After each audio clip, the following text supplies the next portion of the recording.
La la la la la la la la. Lucas and Zack podcast show. La la la la la la. Lucas and Zack podcast show. We do the podcast. We say the words. Zack and Lucas. All right, Lucas and Zack podcast show. Well, welcome everyone to our singing hour, and welcome everyone to our podcast on the feeling of having already experienced the present situation. This is, of course, the feeling of deja vu, which we may be talking about. You're going. You're about to get in the present That situation. joke only works if you respond to it, and you gave me nothing. Thank you, audience. We'll be send us an email if you'd like to Zack as a podcast host and film yourself reacting to that joke and giving me a better reaction than Zack just did. I didn't feel like you got to have more clarity and premise. All right, we're here because it's week 3 of Tony Scott and Denzel Washington. We're talking Deja Vu, which is kind of the forgotten movie in their collaboration. I feel like people talk about their. Well, I feel like people talk about their movies and no one talks about Deja Vu. So I think from that respect it is. But yeah, we're not talking about Deja Vu yet. It's time for Last Letterboxd movie, Mr. Zack Ford. Hit it. My last Letterboxd review and the continued segments of 2021 Loose Zack, not Zack going around fucking strangers, but Zack watching movies without any organized system. I decided. Zack, can you please stop making jokes directly when I drink water? I almost spit all over the laptop, ruined the entire recording because you had a joke when I took a drink. This is my New Year's resolution is I only say jokes when people are drinking things, and this is how I can truly know if I succeeded in my humor or not. I appreciate it. Anyway, so 2021 Loose Zack, scrolling through HBO Max. Slutty Zack. Classics. I'm like, should I rewatch 400 Blows or like another Truffaut movie to do this? And I spent like 40 minutes and I decided to rewatch Birds of Prey instead. Boo! Boo! Boo! Birds of Prey, possibly my favorite DC movie. It fights with Wonder Woman OG. Because it's a lot of fun. It has like shitloads of fucking style. I know it gets compared to Deadpool, which I like despise. I think the humor works better in this, but the main thing that sets it apart is like Deadpool's pretty ugly to look at. It's just like gray and it's nothing stylish. And Birds of Prey is just like a pretty stylish, kind of I don't want to say stunning, but very like engaging movie to look at. I feel like it has kind of a neon colors, but doesn't go over the top. It still feels like inherent to the environment, but it also creates a little bit of an exaggerated reality, like all comic book universes should be. But they kind of have, since Nolan verse has kind of overly grounded themselves, and this goes back to like Tim Burton Batman's and that stuff is saying let's make comic book movies campy again, goofy again, over the top again, and it allows a world for all these actors that I love to do crazy shit, to just like go full ham. And I just enjoy watching Ewan McGregor go full ham. I enjoy watching Mary Elizabeth Winstead doing something serious but in like a hammy serious way, because that's like the joke of the character. I'm also just like looking real cool, and her get up is fucking Rosie Perez, who never gets roles anymore, having a grand old time, I feel like, and enjoying herself. And I do like Margot Robbie's Harley Quinn thing. I do hope that you can do a Birds of Prey movie without her to really separate that as a group. That's kind of what they end up with by the end of it. But I find her, if you really pay attention to performance other than just the jokes, she's doing like real stuff. It's not just like there's layers beneath the humor and the things within her face, and I think she is connecting deeper with the character rather than just be like this kind of shocking thing. And Luke's is a dumb person. He thinks Aquaman is good and that movie's ugly as shit, and Birds of Prey is so much better. You don't appreciate people's style, and you hate directors like Kathy Young. Wow. Okay, this is my 5th favorite DCU movie. I do like Mary Elizabeth Winstead. I think I agree with your final premise, which is I would like to see the Birds of Prey movie more than anything, because I'll be honest, I don't like Harley Quinn as a character. I don't think Margot Robbie is a bad actress. I just wish she was doing other things, because I think that character is just kind of obnoxious and not very interesting to lead a franchise around. And I'm going to make it. I do think it is like Deadpool. I think the movie is trying to be Deadpool, but I think Ryan Reynolds is just significantly better at the monologues and the voiceover than Margot Robbie is. I'm not saying, don't get me wrong, I'm not saying Ryan Reynolds is a better actor. I don't think he is. I just think he is better at the specific sort of like talking and narration. And I just think that when I watch this movie, it just feels like kind of a mess. And I feel like you either see this movie like I do as a mess, or you see this as fun.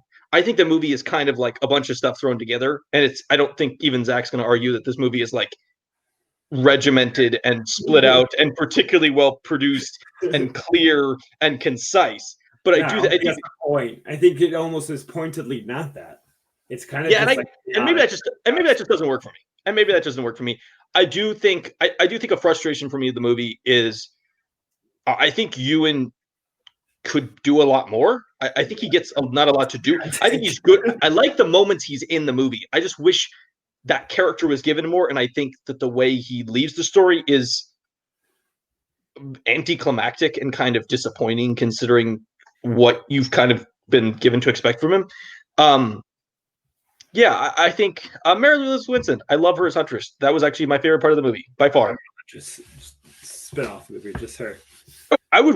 I'm not gonna lie. I would. She strikes such a unique tone that's different than the rest of the movie, but it still like fits in. Absolutely. I would. I mean, honestly, if you told me tomorrow that a Huntress solo movie was coming, that movie is like one of the most anticipated DCU movies for me. Like instantly. Yeah. Like I would much rather see that than like half the stuff that's already been talked about. Like I would much rather see that than even a Flash movie. I'd rather see the Huntress movie than a Flash movie. Want to see a Flash movie? No, I don't. I'm saying if you were to put it out there in the big ones, I would rather see that than like basically everything but probably Robert Pattinson. You want the Blue Beetle movie? Is that even a thing? Yeah, it's not going to be a movie. He's a character, isn't he? Oh, okay. I'll be honest. I love. We just started talking about the thing that we should never talk about, which is announced DCU projects. You should just pretend that they don't exist and then wait till they show up in theaters. It's like the opposite of the MCU. You can legitimately get excited for the movie 2.5 years from now, and with the DCU, you really should just be like, I will pay attention to it when it's released, because unless it's released, probably not happening. But I think between Birds of Prey, Shazam, and I would say put Wonder Woman 84 in this, even though I didn't really like Wonder Woman 84, but I do like that they're all trying to make comic book movies fun again. Let's just go for goofy. And I don't think they all need to be goofy, but I think that's an important element that keeps part of those universes in. I also think they just did a good job being like, basically, fuck the extended universe as an idea and just being like, hey, we're never going to catch up to Marvel. They're like way ahead of us. Like it was really smart to be like, why are we trying to copy something we can't copy right now? Like you were always going to fail trying to be Marvel 2.0. You were never going to succeed. So I do think there's like a lot of value in just being like, let's give Matt Reeves some money and he'll do a Batman movie. Let's give people, you know what? Even if I don't like Birds of Prey, let's give her some money and give her some people and let's see what happens. Like I do think there is value at least in having movies produced in the way they're doing it. I didn't particularly like Wonder Woman 84 either. I thought it was kind of meh. But you know what? It's a movie that is irrelevant to the rest of the universe, and the rest of the universe is irrelevant to it. And Patty Jenkins is like hamper anything else. If you get 3 bad MCU movies in a row, it's really gonna start hampering your experience moving forward. Like it's the third one. But probably why MCU is so controlling of their product is because they can't afford to have 3 in a row. They can't. And DC already has, but it doesn't affect anything else because they don't matter to each other. You can have every single, Suicide Squad movie be abysmal, but it doesn't affect your enjoyment of the Wonder Woman stuff. Yeah. By the way, talking of excited, James Gunn, The Suicide Squad, that movie looks like a movie we might both like. That movie looks ridiculous. Yeah, we'll live stream it. We'll watch it. Zach and I will dress up, go to a theater, and live stream it from the theater. That is called pirating. I do think though, the DCU does really succeed when they kind of kick the idea of the whole multiverse away. Like if you think of the ones that don't, the DCU movies that work the worst are the ones like Suicide Squad and BVS and Batman. Like all the movies that it's like, let's put 10 characters in them. And the ones that kind of, from my perspective, I like Aquaman the best. Aquaman who cares if there's the other heroes are in that movie? It's just like, it's Aquaman. And like, even like, and the same thing exists for Birds of Prey and Shazam. It's just like, these are characters in their universes and we're watching their stories. Or especially the original Wonder Woman, like things that's in the same time plane in different places. Which, by the way, I think was really smart of them to, even with 84, which I don't like as much, I do think there's a really intelligent thing to be like, let's have all these set in the past, which allows Patty Jenkins to do kind of whatever she wants, because you can hand wave it away being like, well, it's 26 years away till anything else happens. So like, you kind of, they should have done that movie and Aquaman way before they ever tried Justice League. Yeah, or BVS. I mean, probably shouldn't make your second movie in your universe the giant team up movie. We should. I mean, there is a legitimate argument to do a DCEU podcast month. I don't think we really want to do it, but I do think the inner workings of that franchise are fascinating, even if the movies aren't interesting. I don't know. We're still talking about this, but I just think it's fascinating that like you were trying to copy Marvel's idea of a connected universe. And you looked at Marvel's philosophy, which was, we're going to set up a bunch of movies. Like, we're going to build the base of the tower before we put the first big piece on with the Avengers. And you look at that philosophy and look how well that worked. And your idea is, we're going to put one base piece on and then crush it to death with a giant piece on top of it with BVS. It's just a very weird thing to look at, in that they were trying to do the Connect Universe thing, but then they made such a massive error so early on that they should have known wasn't going to work. It's like a weird, I guess, lesson in terms of basic awareness of the other movies that have existed before. They were just trying to catch up immediately. They wanted, like, there's already post like Avengers, and like, we have to get to where they are now. We can't afford to have a phase 1 like Marvel. Yeah, that puts us too far back. And it really screwed them over. Honestly, I think if their phase 1 had been Man of Steel, a Batman movie, a Aquaman movie, a Wonder Woman movie, and you could really, a Flash movie. Like, you could have done 5 or 6 movies. Because thinking, I guess there was the Incredible Hulk, but really, like, Avengers was able to like reintroduce the new Hulk, and that was a big part of it. It's like, you get one character you can expose us to in your big team up movie, and Justice League could have been that for like Cyborg, which does have a good focus in that. But so everyone could have individual movies, and Justice League could be about, now we're including Cyborg. Yeah. It's an interesting. Or does Cyborg even need to be in Justice League? Like, can I be honest? There's the whole thing with Cyborg. I don't like the character in the movie. I don't like the character in general. I think he's bad, honestly. And like, I don't want to get into it, but the whole situation that happened after the fact with him is just kind of a dumpster fire on a lot of levels. And I don't know if I know what you're talking about. I will just say this. I think if you make allegations about something, you need to present some kind of things to substantiate your allegations. You can't just keep tweeting a phrase and think that counts as making a point. It doesn't. Yeah, I think it's pretty well done. The Joss Whedon's kind of a shitbag, though. No, it's gone to like, he's accusing producers, and like the stuff he's accused is a little. I think it's gone beyond like Joss Whedon isn't fun to deal with, to like it's all over the place at this point. But to leave us without being canceled, we will adjust that we don't know the situation and cannot verbalize much about the situation. And sometimes it's okay for not everything to be known. Not everything has to be. Yeah, no, I mean, I'm not saying I'm taking a side. I'm just saying I think if you're going to present allegations, you need to give. Let's not take his side. Is what I'm. No, I'm not taking a side. I'm saying I think that you're not taking his side is the issue. I feel like you're accusing him of being a liar. Let's also not do that.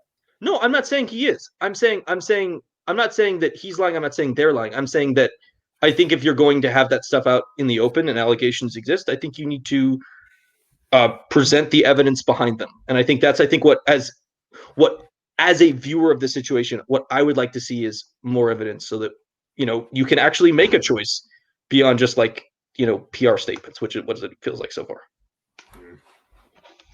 But let's continue. I just want to say Cybers was not that good of a character. I know. And I agree. I'll be honest, I agree. And that just kind of soured me on him as well. Which just like, I guess he's not coming back. That was at least the rumors that are out there. Which I'll be honest, he was a nothing character in that movie. But Zack is excited for the Snyder Cut. Okay, I kind of decided I am. I came to terms with it this week. So yeah, maybe we'll enjoy it. I think whatever you think of it is going to be just a bizarre experience I from a just think pop culture perspective. just because I'm gonna take it as a TV experience, that's the way they're designing it, and my expectations just immediately lower for TV because I'm a fucking and I watch it while I'm cooking, that I can have more fun with like a half-assed Justice League show than I would with the half-assed version of the movie. I am very interested to see what happens when you take the original movie, or I mean, I assume Snyder's original vision was somewhere around a 2.5 hour, 3 hour movie, like Whedon's ended up being, and then isn't it like a 4 hour show or something? 2 hour movie. It was pretty short.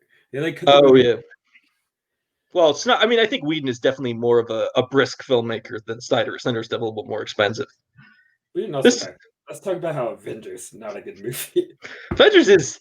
I like Avengers, but I also have like soured on Avengers significantly since seeing it initially. It's got a lot of that second act is boring. Age of Ultron's in my like bottom 3. Yeah, I mean, I think you and me also. I think I agree with you on this. That I just kind of like the more individual movies. I think they're more interesting when you focus on one character. Yeah, like Thor: The Dark World. Great. Or you, Zack, craps on the Avenger. This is going to be the podcast that we get hate mail for. I'm talking about the DCU. You're crapping on the Avengers movies and praising Thor: The Dark World. Let's move on. Guess who's doing an Avenger? Guess who's doing a Marvel movie? Chloe Zhao. What movie did Chloe Zhao make? The Rider. News coming out of this, and from her perspective, that she got to do whatever weird shit she wanted to, and I think she's pretty excited about the movie. So now I'm excited. I'm gonna be honest. If Turtles actually sounds like, I kind of love these movies where you go into them and I have no idea what the characters are, and like I kind of appreciate that. It sounds like nonsense, and I want her to make some credible art out of nonsense. To be fair, the last time I walked into a theater for an MCU movie and thought I was getting nonsense was Guardians of the Galaxy, and that was awesome. Yeah, that's why I don't say it's bad. Me saying something sounds like awful nonsense is almost credit, because at least you're open to be surprised. It's better than knowing what you're getting. You have no idea what you're getting with the Eternals. Especially I mean, Guardians the first all-time great trailer because you're like, wait, it's just a bunch of old classic music and you've got a tree and a raccoon. You're like, I want to go see this. Yeah. And knowing Chloe Zhao, she really get to put her touch on it. Does that mean that she like casted authentic gods in the Eternals? Like they're just real gods existing? Who is in the cast of the Eternals, and can we consider any of them to be gods? Kumail Nanjiani. And also, I mean, clearly a god. I mean, he's got godlike physique now. I don't remember who else. Let's see, Richard Madden. Richard Madden, definitely a god. If he's Game of Thrones people, they're all the same person to me because I watched one episode. Richard Madden is the man. Team Rob for life, baby. Would have been the best king. Yeah. I don't know. Wait. Read off that cast. What the fuck? I thought you were about to drop some names. Oh, okay. You want me to read the cast?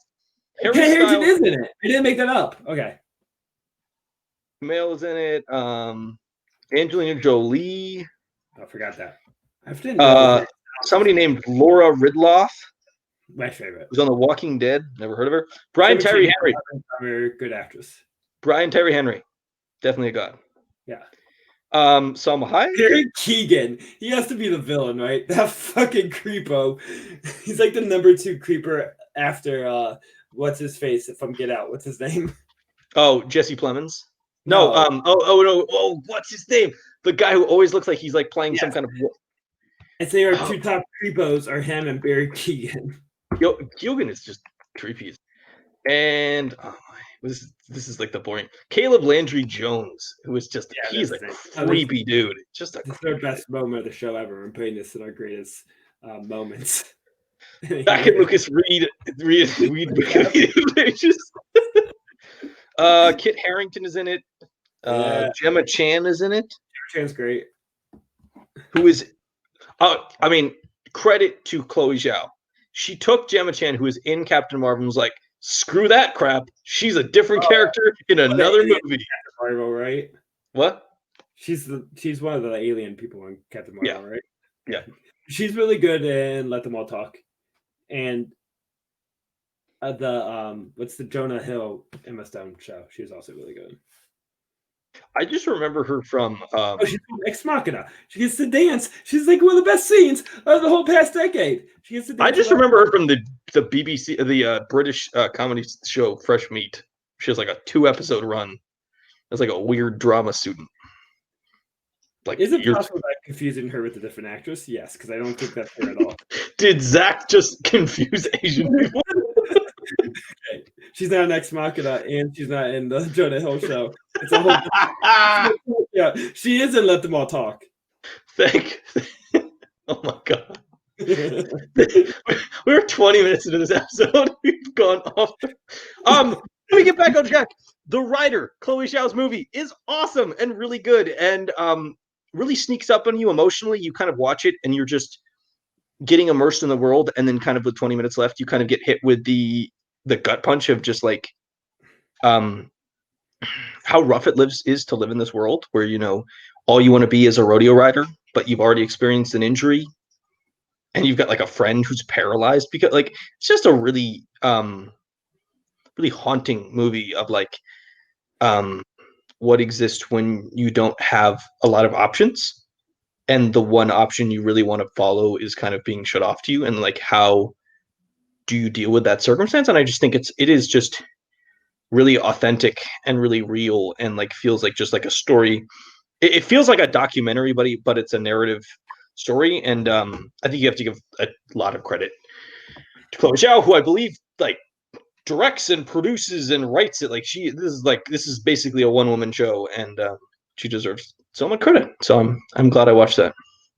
Trying to watch, you know, I know we've talked about this. I have, after looking at my watches from last year, I wanted to make sure I watched more from directors of color and female directors, because looking back at my 2020, it was just like, wow, I have a lot of watches from white guys, and not enough from anybody else. And I think that is partially because the more mainstream stuff tends to be made by white guys. So that's part of the problem, is just what is presented to me. But also, I am capable of stepping outside that and finding the work that was done by people who are, you know, not white men, and trying to experience a greater scope of directors. Yeah. You like The Writer, don't you? I like The Writer. And I like Nomadland. I love Nomadland. Not seeing it. I'm jealous. I have thoughts about amateur actors with The Writer and other stuff, but that's not a different show. No, go ahead. I want to hear it. Or if you can make it short. I mean, it's a very simplified idea. I think sometimes the critical world can glorify amateur performances because of the reality that it places you in. But I think sometimes it also, like, you're watching amateur actors, and there's just a lot that they can't do, and a lot of because what they can't see. And I think why Nomadland, I think, does take a step up is you do have Frances McDormand who can emote things in so much more of a universal way. Where I think when you have amateur actors, it makes it more specific to an experience. Yes. And almost more like a documentary functions in those ways as well, rather than being able to fully connect your empathy into a character. It just always appears more like you're watching someone else rather than connecting. And this is a weird. It also sometimes can seem like exploitative in a way, like you're taking experiences and making them for money. I don't know. This is a weird movie where the writer does legitimately credit actors as themselves in the final credits. Like, the actors are playing themselves. Yeah. So it does kind of fall into that. I would agree with you, though. I think sometimes you see amateur actors, and you want to see more. I think this was kind of I think you're right that these actors are limited. Yeah. And I go away from really enjoying the writer, but I don't go away from it being like, I want more of these actors in other movies. I think when the discussions kind of get a little obnoxious to me, like, it's like, do you think that they're going to have like this big career? Like, give opportunity, but they're not actors. They're playing themselves. They're good because they're playing versions. True. But also, like, there are some, we've talked about The Commitments, where I really wanted to see more from that guy because I thought he was great. I don't think the writer. But he was playing like a real character, I think, and not. Yeah. No, he was not playing himself, but he was also not an actor. I do want to give really quick credit, so not come off as a full asshole. The actress that is in both Ex Machina and Maniac, the one I was referring to, her name is Sonoya Mizuno. Okay. She's really good in those as well. So. Not Gemma Chan. Yeah, she does all the Alex Garland stuff. They're both in Crazy Rich Asians. They are both in Crazy Rich Asians. I'm glad that we just spent 24 minutes mostly talking about the DCEU. I will say, go back to her Chan. She's one of the best parts of Crazy Rich Asians, a movie I don't like, but she is the cousin, right? That yes, she's the rich one. Rich one, yeah. And she's really good. Yeah, she's one of my favorite parts of that. I also do find that movie to be, I think, underwhelming, especially when there are people in the world who like love that movie, and I'm kind of like, this is a sort of generic rom-com. But you know what? Why not make a generic rom-com with a cast of non-white people? So, that's valid as well. Let us continue on to our discussion of Deja Vu. And we're going to start with that joke that time. No, it's fine. You did a good, nice dodge to camera, so I'll give you 5 points. 5 points for that. And continue on and start with Zack Ford plot summary. Zack, hit it. Okay, this movie's about time travel, so this is all good to fuck up.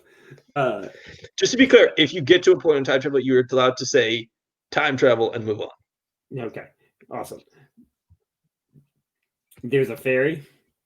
It's carrying like Navy soldiers. The ferry blows up. Yes.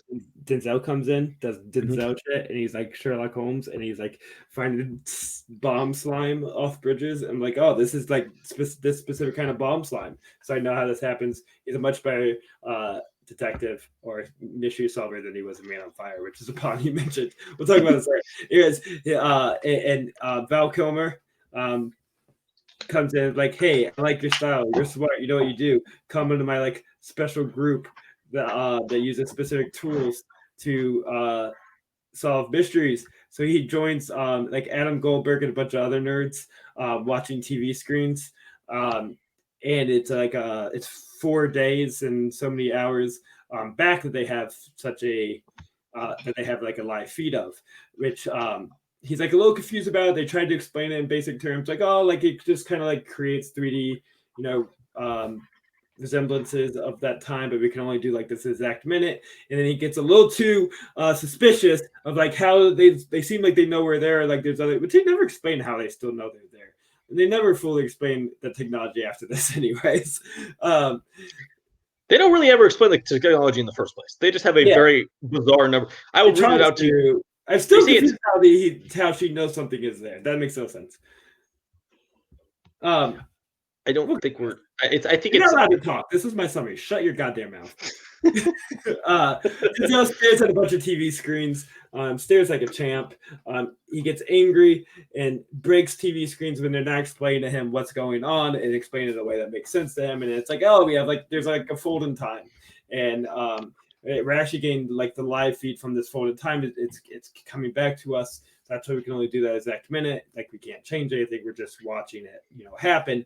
So they're trying to observe around the boats to see if they see any activity. But he's like, what's her face? Paula Patton. I think she has something to do with it because he's just like good at deducing and had phone calls or stuff about getting a minivan for bombs. I don't know. So they just watch her forever. They just like give up on anything at the fair and just follow Paula Patton around. And there's a lot of suspicious things happen that make it seem like Denzel had like fingerprints there and other things. Like how'd that happen? They don't think about it enough, I think. In the moment, it's like not suspicious enough. And like he was at the funeral. It's like why was I at the funeral? Turns out that some actions that they take cause a lot of the results that they were noticing before, such as Paula Patton being dead at the ferry. Spoilers. As his partner, also having this partner being taken at the ferry, they discover all this that their role kind of already caused this future they are seeing, which is all good, great time travel stuff. It makes a lot of sense. But then they decide to send Denzel back in time and kind of just blow up all that sense to smithereens because he wants to go back to try to save Paula Patton, stop the bomber from happening because they kind of started to feel guilt. He started to connect to her through his own guilt because they started to realize that she only died because of the actions that he decided to take. Shit happens. Jim Caviezel and Denzel fight, and Paula Patton's still alive. Jim Caviezel dies. Time travel shit. The end. Denzel and Paula Patton end up together, but he doesn't remember who she is. It seems like they're in a full different what's it called? What is it called? Well, I think it's because they're different. It's not the same universe anymore. The same time thing. It's a different timeline. She falls for timeline B Denzel and then ends up with timeline A Denzel. Yeah. So can we just jump immediately talk about time travel? No, we should absolutely start with it. I think does this follow? This follows Back to the Future time travel, right?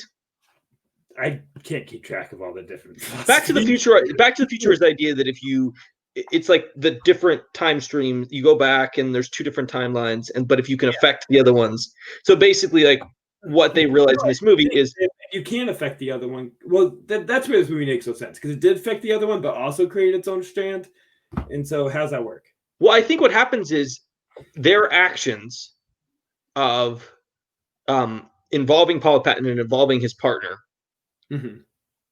create a second timeline, and then Denzel goes back to that second timeline. So now we have the original timeline Denzel, who is never involved until the end, and then we have this timeline just not even exist anymore. Because otherwise, how would that happen? I think they merge at the end when timeline B Denzel dies in the water and timeline A Denzel arrives to meet Paula Patton. I think that's when they merge back together again.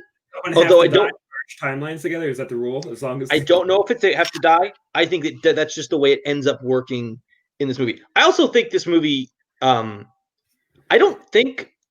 think Tony Scott is interested in time travel as a device to tell mysteries, not as a time travel device. I do not think he cares about time travel. He even you and me have both watched a lot of movies. There's a lot of movies where the director sits down and goes, "We're going to explain time travel," and they have a scientist with a board and they do like 45 minutes on it. This movie does not care. No, but this is something I appreciate for the first hour and a half so much to where it kind of goes against itself after is that before Denzel travels back, the way it's handled, I think makes tons of sense. And they don't over-explain it, but it's so grounded.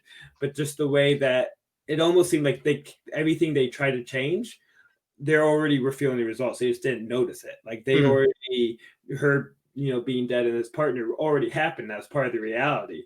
So there's more they're just discovering the role they had rather than changing it because that's what they caused. Yes. And maybe that would be a very anticlimactic movie. It's like, oh, look at this shit we did. And that'd be like the end of the movie. Like it's kind of like the troubles of messing with time theory. That would be the theme of the movie. Like they only every bad thing happened because they interacted when they shouldn't. They fucked with science. But then they decide they still want to have the hero aspect of it and the more climatic event to send them back rather than just dealing with their results. But if there's just the effects of time travel, that I think would be able to tie together because it's also not going too deep into it. It's keeping it kind of at a shallow level. Yeah. I think they also do a good job showing that the impact you can make on the past.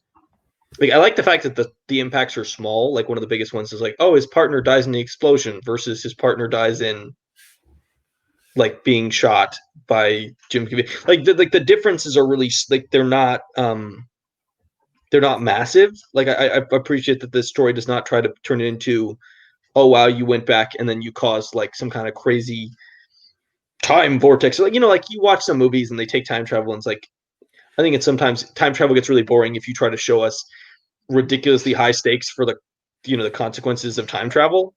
It's going to cause the world to run. I'm come on. I like the fact that it's small. I do actually have consequences already existed. That's what wasn't seeing that, but they were already experiencing consequences. They just weren't aware of that. The problem is, how are they aware of some of the consequences, but then some of the other ones changed? How they're aware that Paula Patton died there, which was only caused by his time travel, but then she also gets saved by the time travel. So how does both happen at once? If they were already feeling the results of that, wouldn't she still be alive? I think they also claim responsibility for some actions that they didn't actually cause. Yeah. I do actually have, I have a question. I have a larger question for you, which is I actually was thinking about this when I was watching this. Is this movie better if they don't send a person back, but they continue to have to use time travel to try to send messages and communicate? I wonder if that's a more interesting movie than just the standard Denzel goes back as the Terminator. Yeah, it's so much more interesting and kind of a downbeat in a way. It does really cop out, right? They do like the generic ending where it's like, look, we send our bad guy back to fix the, like, I feel like we've seen that in like so many movies. That's not that interesting. I think it would have been way more interesting, like, we have to figure out a way to send messages to people or follow them with the goggles so we can figure out where stuff's happening, but then alert other people in the past, to fix that in real time. I do think that's it forces them to be creative, because you just mentioned the goggles thing, which is like so creative and so engaging and so much more engaging than just traditional fight scene. and a great action sequence too. Yeah, him driving the car while looking like into the past, but driving in the present. Oh, it's great. Following him, but through just like normal society happening, and then him losing track of it, so just having to do it by ear. It's all really exciting and great, like use of unique technology. Just as like one-eyed goggle thing that sees into the past. It's very exciting. So if they spent this whole movie of them navigating, the past and the present at the same time, it would force them to do more creative actions like that and have more creative technologies and do things instead of, hey, let's travel back in time, then we could just do normal action shit like we want to. Yeah, it does feel like, yeah, it would have been more interesting unless, I wish they didn't cop out. It does feel kind of like a cop out. We're just like, oh, we've run out of ways to use this in a cool, interesting way. We're just going to send the person back. I mean, it's not bad. It just goes from being, I think, a lot more interesting to being a lot more kind of generic action movie after that point switches. Like, I honestly think that if they don't send him back, this movie might even be higher rated for me, which is kind of insane. That, like, this is not a movie that I think a lot of people talk about being really great, but like, Deja Vu is actually like really interesting. It's really fast paced. It kind of gets back to the Tony Scott stuff that you like. It does. We were talking to Matt Queller last week, and he said that this does a lot of the editing and visual stuff of Man on Fire. I actually don't think it does. It's not. It does some cool stuff, but it doesn't like. I think you and me both can agree. The Man on Fire stuff is distracting to the point where you stop paying attention to the plot. I think this is actually a really good melding of it. Like anything they do visually, it adds to the plot. Like it adds to the story. It doesn't like. I'm not like frustrated and like get that off my screen like I was at times with Man on Fire.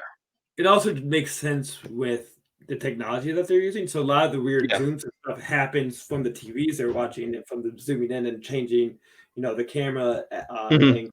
And so it's happening as you're watching, but like that's the technology and that's how they're controlling it, rather than just being the reality of the movie changing and zooming and doing random shit.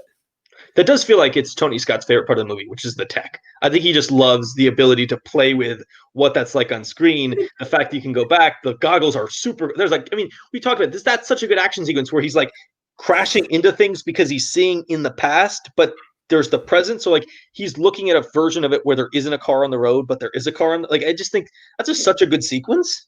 And as we say, you're saying how this movie could have been, like a top tier sci-fi action thing. Is if that movie consistent of all that, they're forced to be as creative like that throughout the whole movie. So you get 3 set pieces that are so unique in that way. This is a top tier action movie. Right. Yeah.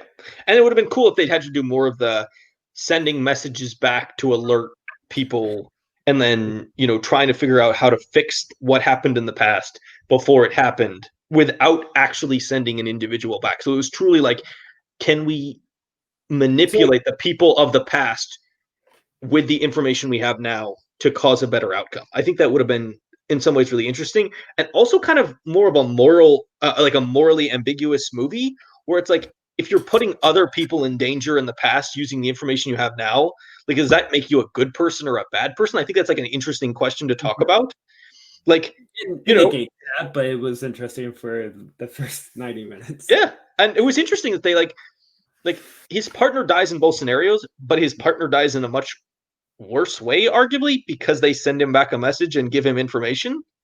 Like, and also he was only there anyways. He was only at the ferry because he sent the message. I think that's how he always died. They never saw his body at the blow up. It was his car. That's how he always died. That's what I'm saying. Some things were so in stone like that. That was because their interactions. Other things were able to change.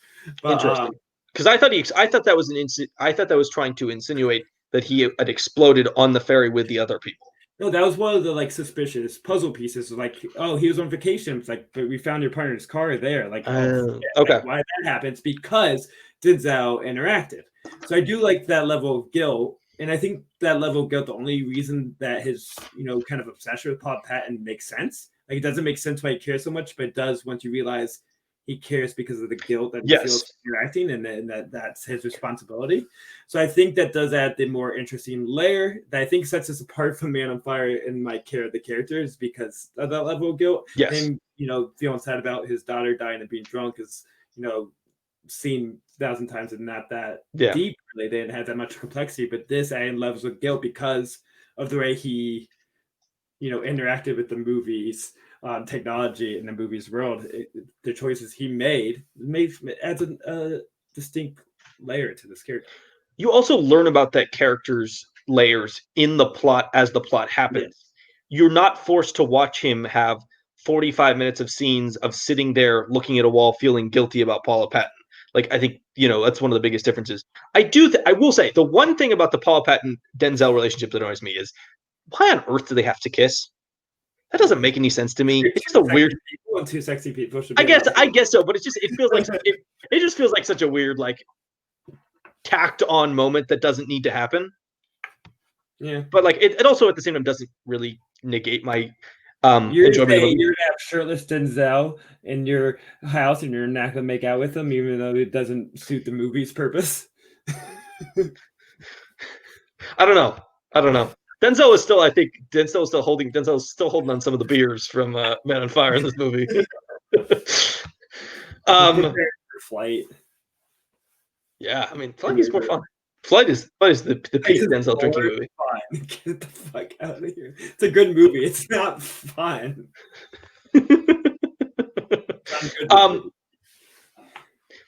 I do want to talk about the villain who is in this movie for not a lot of time.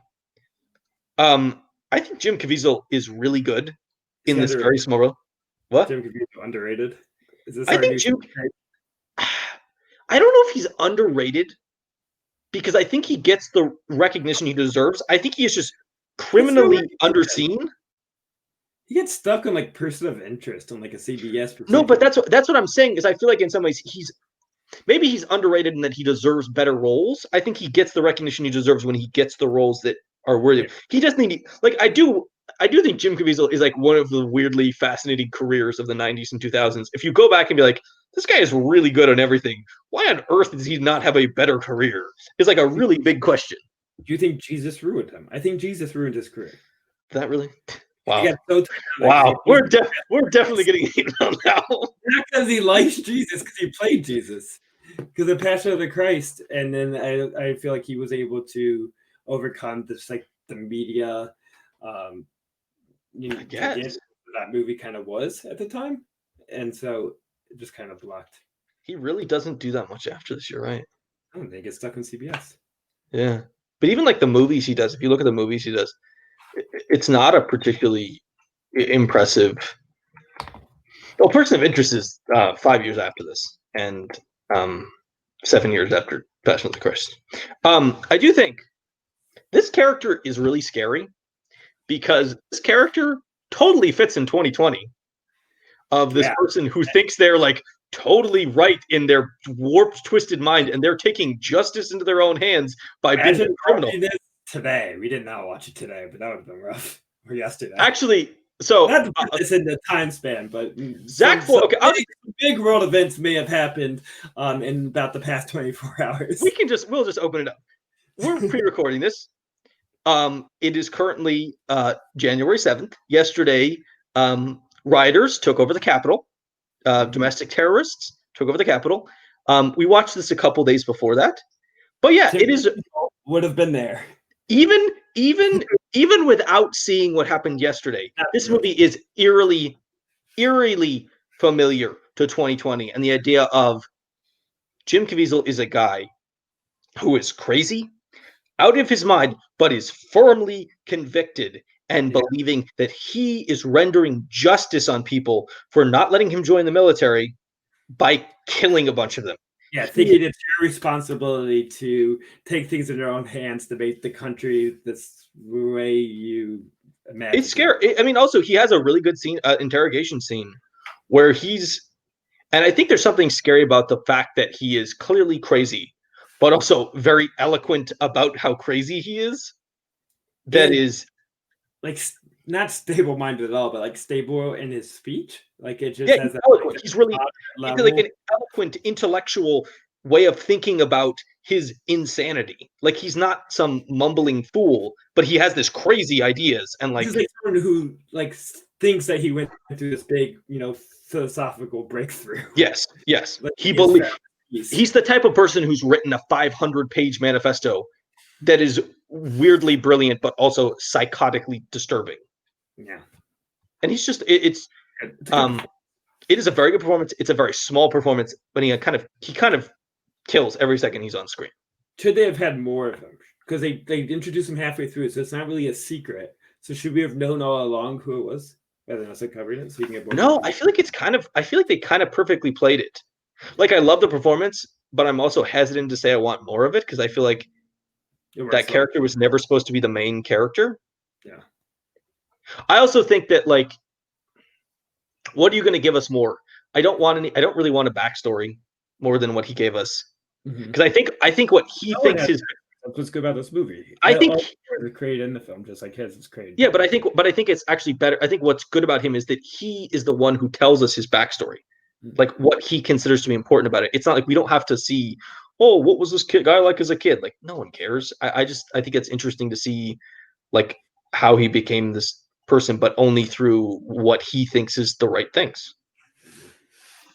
Yeah, Jim Caviezel, really good in this movie. Jim Caviezel, very bizarre career. Yeah, Jim Caviezel. He's not that old, but he's like 45, probably 50. I'd say he's in his 50s. Okay. Let's do another IMDb search. Let's list every movie. He is 52 years old. He is. Oh my god. Everyone's old these days. How'd this happen? It's interesting. Yeah. I mean, Denzel's in like 70 next year or something like that. And that just like kind of blew my mind is when I was looking this up. Well, Denzel has weirdly gotten more action oriented as he got older. The Liam Neeson thing. He started. Liam Neeson got all this credit, but really it was Denzel's route all along. No, because Neeson did it first.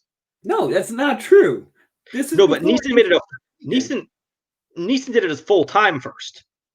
Oh. Because if you think about it, Neeson basically taken onwards is just action guy. I feel like he has like a weird romance in there in the middle. Maybe. But, no, but I feel like Denzel consistently does them since these Tony Scott eras. He consistently does these kind of crime action movies. He fits in too many flights and fences and like American Gangster. He puts too many, like actual acting performance. Like Liam Neeson, like it was a legitimate, noticeable fact that Liam Neeson was acting in silence when it happened because they're like, wow, it's the first Liam Neeson movie that's not like Liam Neeson with a no-name director, doing something. But Denzel's already 52 in this movie, and now we get back to 2019, and he's doing Equalizer 2 still. Yeah, and he's doing like a remake of The Magnificent Seven, which is not good. But just it's one of those things you just shouldn't have remade. As far as Denzel is concerned in Deja Vu, I said I didn't think he had much to Man on Fire. I do think he had something to this. Because one, I did say no one stares at a TV screen like Denzel. If you're going to watch anyone just like look at shit, like you want to watch Denzel's face look at shit. Absolutely. And, like, angry and things. And I think his best acting scene is when he's getting like so frustrated with their expectations. And he like smashes a TV and says, look, that's TV. I broke it. It's dead. It's done. Now explain to me using those kind of language. And I think he just has that like noble anger in a way that frustration comes out without going over the top that like only Denzel can pull off as such an entertaining. Yeah. He's a really good like everyman audience surrogate, but also adds credibility to ridiculousness. So like they're talking about we're going back 4 days, but Denzel's buy-in because of our trust in him as an actor and as a character kind of just helps us buy in too. And his competence is used so much better in this than Man on Fire because they do work in to explain how this guy is so reputation is so high but before he's getting recruited, you get to watch him do his everyday job of trying to solve this. I said finding bomb golf bridges. Right. He finds the exposed. That actually is really good because I said one of my frustrations with Man on Fire is there's a point in the movie where we're supposed to believe that this guy is really good at his job, but we're never shown that at all. We're just kind of like told it in passing. This movie does a really does the really simple thing that Tony Scott is good at, where it's like, what's the one scene to establish competence? Like he does this in Crimson Tide, where they do the whole, communication throughout the submarine that establishes competence. Like this is that scene with the bridge is really good. He's looking at it, he's like, oh, okay, I see it's this kind of explosive. That really small scene, but it's also like super technical, and it's really clear really quickly that, oh wow, Denzel knows what he's doing, and he goes up to the other officers and he says, here's this evidence, and the officers go, oh, this is really important evidence. And like that really quick building of credibility and competency and experience for the main character is, I think, really valuable in a story like this. Yeah, it's the importance of procedural aspects in movies. Watching someone go through the procedure of doing their job is character development, because you're watching them, interact in their profession, and that helps us understand them. So. Absolutely. Zach, do you have any final thoughts on Deja Vu? No, I know. I feel like with us starting talking about the time travel stuff, it may sound really negative, but the movie's a lot of fun in a lot of ways. Yeah. It kind of reaches a buzzkill, and how the time travel was treated, in the last half hour, but also like they just didn't have enough trust in the kind of unique procedural aspect of the movie that they had for the first hour and a half, and they went for something a little more generic. So it's just like disappointing, but it doesn't interfere with my enjoyment of the first 90 minutes that I find entertaining and engaging and interesting. It's definitely just so much more interesting than Man on Fire is, for a lot of reasons. So happy that I was worried about it after Man on Fire, because I really like it. So I'm happy this was able to kind of put me back on this month's theme and be more excited moving forward as well, as we start boarding trains. Yeah, absolutely. I do think that part of the reason that the back half succeeds, even if I don't like it as much as the first half, is that the movie kind of doesn't care about the time travel, and is kind of, I like their lack of caring kind of allows you to just go along with the ridiculousness of it. It's not a movie that tries to, because like if you watch a movie and they want to be super technical about the time travel, if the time travel doesn't work, it then literally ruins the entire movie for you. And I think the fact that this movie is kind of laissez-faire with its time travel elements allows you to be more forgiving than you would be with something that had a 15-minute scene where scientists stood in front of a board and diagrammed out how the timeline worked and how time travel worked. I do think my final thought after that is this movie is like a weird memory for Katrina movie. It's very at the end, it's like it has a statement about the Hurricane Katrina and the tragedy there, and this movie it's very weird that it chose to do that, because I mean it is set in New Orleans, but besides that it has absolutely nothing to do with Katrina. I mean, outside of like a couple scenes where it's like, look, devastation from Katrina. I just think I don't really think there's much to say about this thing. I just thought this was a very interesting aspect of the movie that they chose to bring that in when they didn't need to. I think it's just a really kind gesture, because I don't think it's like, actually this movie is about people in New Orleans, but it's like when you lose someone who worked on the movie and they died, and they did a memoriam thing. They filmed the movie, in New Orleans, I'm assuming. And they did. And it said New Orleans, before Katrina happened. So it was like, actually, it's filmed in New Orleans after. That's why I thought maybe they were giving like an ode, because like, thank you for forgiving. We're sorry of everything you went through. So after, but I think it's still just like a respect. Hey, the city, let's film there. It doesn't have to do the movie, but the city was part of that. We want to get them. I just thought it was an interesting like tidbit at the end, which is like, what year is Katrina? 2006. No, so same year, but so it had been filmed before it.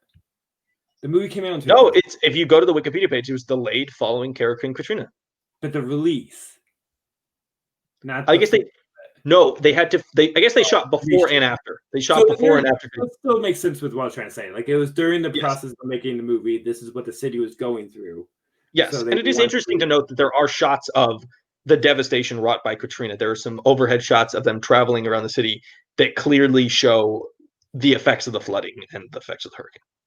I just thought that was an interesting side point. We have concluded our discussion of Deja Vu. I'm glad, like you, that this got us back on track after Man on Fire, which was a bit of a slog and kind of a frustrating movie to watch. I don't know about you. I sat down to watch this and was like, please, can this just be a little bit more fast paced and a little bit more, action and technical, like the stuff I liked about Crimson Tide and Unstoppable. Can have a little bit more of that? And I'm glad to say that I think it does give you more of what you're looking for in a Tony Scott Denzel Washington movie. Not the tightness of Crimson Tide, but still clear. No, it's not as tight, it's not as perfected as Crimson Tide, but it does have a little bit more of the momentum, and like you're more invested along. I did not find myself watching Deja Vu to be like, I need to take a break because I find myself being bored, and I did find myself being bored a lot of times with Men of Fire. But next week we come back, week 4, talking. It's train time, Zach Ford. Board those trains. Oh, I'm gonna get real nostalgic next week because I fucking love the subway, and I rode it not just because of quarantine, but because I moved away from Chicago. I know 6 years ago, and my number one thing I miss is I love. I'm a big fan of the T in Boston, so I will join you in this. We're talking The Taking of Pelham 123, which is the subway movie, and then Unstoppable the week after is more the open Amtrak train movie. So we'll be on some trains coming up. With that being said, as we said in the middle of this, it's kind of a crazy time in the world. Stay safe, and do everything you need to do to make sure your mental state and your physical state are both safe, because it's a crazy world. We've got some political shenanigans. We've got a giant virus. We've got a lot of crazy stuff going on in the world. It's a tough time of the year as we get into some of the darkest months. And just wanted to say to everyone listening, watching, take care of yourself.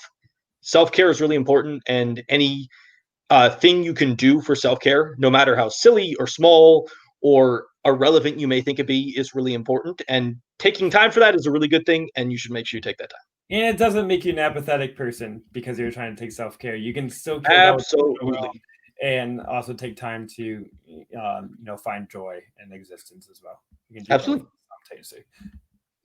Okay. I'm glad we agreed there. Are you ready here? Oh, it's time to sing the song? We did the podcast. We said the words. That's the Lucas and Zack podcast show. Oh, that was show.